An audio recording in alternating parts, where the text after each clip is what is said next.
By the 1960s, the repression that resulted after the burning of the ANC and the shooting of people at Sharpeville,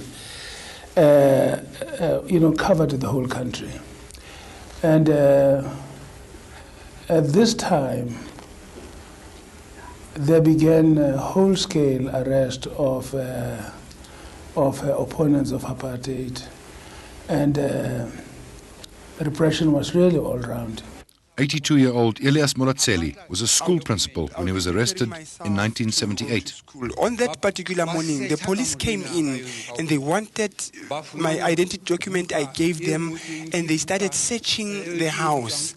And they found a book called Up From Slavery that was written by T. Washington, who was a principal at the Tuskegee College.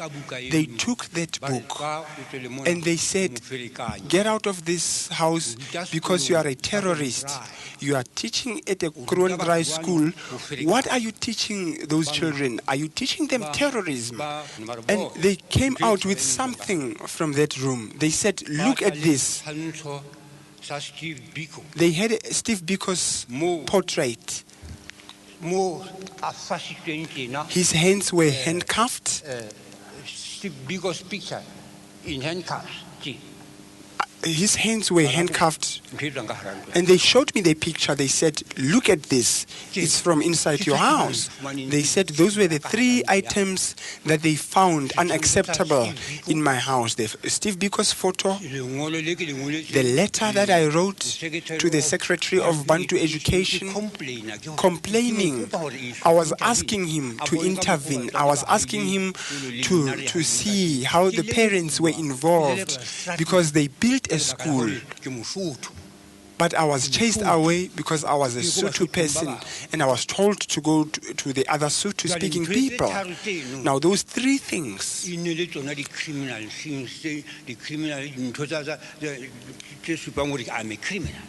led to the police thinking that I was a criminal.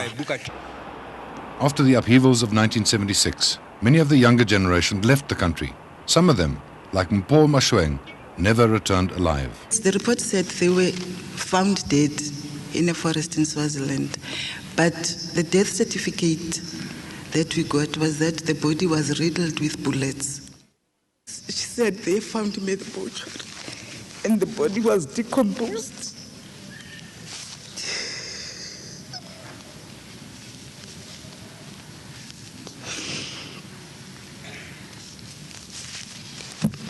And she could only identify him by the haircut, by his haircut. So then we had to come back to Bloemfontein to prepare for the funeral. For those who stayed behind in South Africa, the late 80s was a time of confusion and conflict between those in the struggle and those perceived to be sellouts. Adelina Mansunyane was a member of the Dikonkwetla party in Kwakwa. The comrades branded her a traitor and burnt her house down 3 times. After they've burnt my house, we went to the police station, and the police came and they took photos. They went all around the house, they took photos, they saw everything that was burnt to ashes, and they asked me whether do I know those people. And I said to them, no, I do not know the people.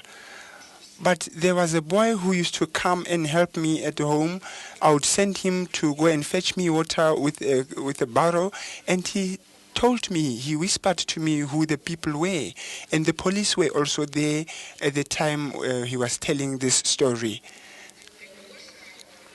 I regretted the fact that I took his name to the police, because he was severely assaulted and he had to run away from his home. But sometimes it was an ANC comrade who was hunted down by the other side. In 1989, Musala Moilwa died at the hands of a mob. When this mob came, this very same Dikonkwetla mob, they tore the shack apart because they were looking for my brother. When my brother came out, they chopped his head with a panga.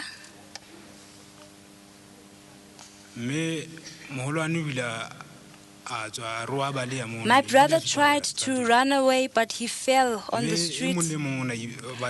Each and every one of them wanted to take his part or to make his share. Then they started stabbing him. A further problem in the Free State in the 80s was the existence of gangs like the Eagles in Brandfort and the 3 Million Gang in Kroonstad. These gangs were devised and trained by the military.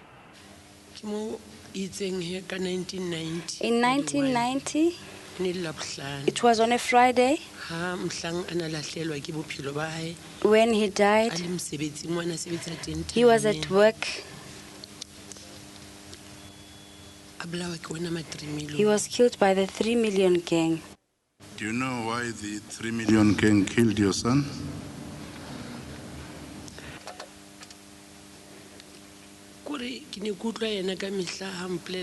He used to tell me that the 3 Million Gang used to accuse him of being active in the ANC. He thought he was a better leader. It was a group of people who were violating the community. It was a group of hooligans who were attacking people. And they got my husband and stabbed him to death. When we got there, we got a 3 Million Gang.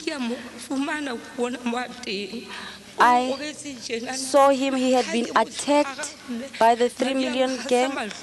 When I tried to turn him, the blood splattered on my face. I asked him what was happening, but he could not answer me. He was bleeding profusely. I tried to shake him, to wake him up. There was nobody to help me there. I was all by myself. I called on to my children to come and help me.